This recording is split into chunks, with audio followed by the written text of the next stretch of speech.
എല്ലാവർക്കും വിനീത നമസ്കാരം. ശ്രീമദ് ഭാഗവതം നവമസ്കന്ധം അധ്യായം 2 ശ്ലോകം 33, 34, 35, 36 4 ശ്ലോകങ്ങൾ ഇന്ന് ഉള്ളൂ.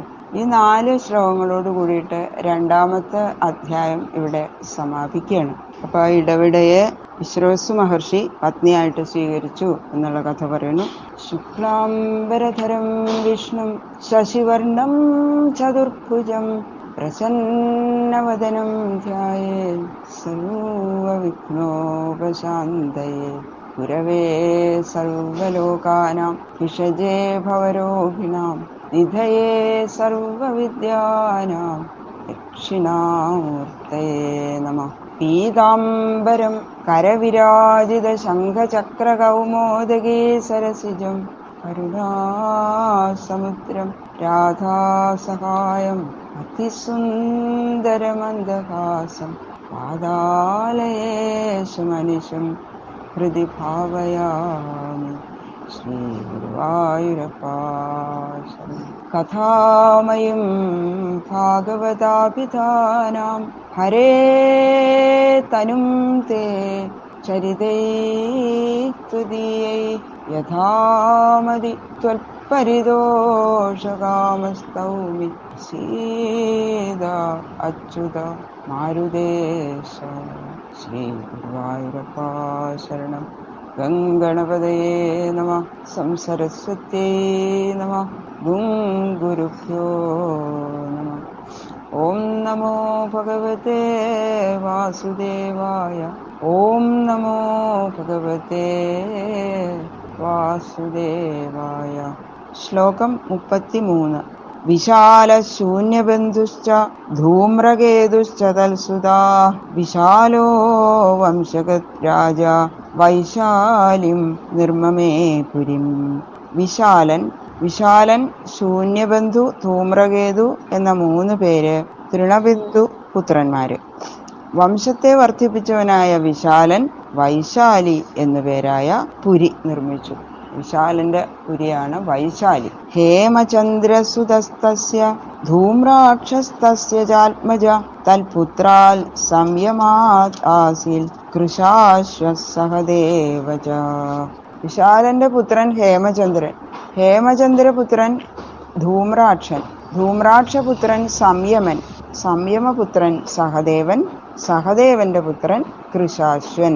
കൃശാശ്വാൽ സോമദത്തോ ഭൂത് യോ അശ്വമേധൈ ഇടസ്പതിം ഇഷ്ട്വാ പുരുഷമാവാഗ്ര്യാം ഗതിം യോഗേശ്വരാശ്രിതാഃ. കൃശാശ്വാത്, കൃശാശ്വനിൽ നിന്ന് സോമദത്ത അഭൂത്, സോമദത്തൻ ഉണ്ടായി. യാതൊരുവൻ അശ്വമേധങ്ങൾ കൊണ്ട് ഇടസ്പതിം പുരുഷം ലോകേശ്വരനായ മഹാപുരുഷനെ ഇഷ്ട്വ യജിച്ചിട്ട് യോഗേശ്വരാശ്രിത യോഗേശ്വരനെ ആശ്രയിച്ചവനായിട്ട് അഗ്ര്യാം ഗതിം പരമഗതിയെ പ്രാപിച്ചു. കൃശാശ്വന്റെ പുത്രൻ സോമദത്തൻ. അദ്ദേഹം അനേകം അശ്വമേധങ്ങൾ കൊണ്ട് സർവേശ്വരനായ ഭഗവാനെ ആരാധിച്ചു. സർവകർമ്മങ്ങളുടെയും ഫലദാതാവും യോഗേശ്വരനുമായ ഭഗവാനെ സർവാത്മന ആശ്രയിച്ച്, അങ്ങനെ ഭക്തിയോടുകൂടി ഭഗവാനെ ആശ്രയിച്ച് തപസ് ചെയ്ത് പരമഗതി പ്രാപിച്ചു എന്ന് പറഞ്ഞു.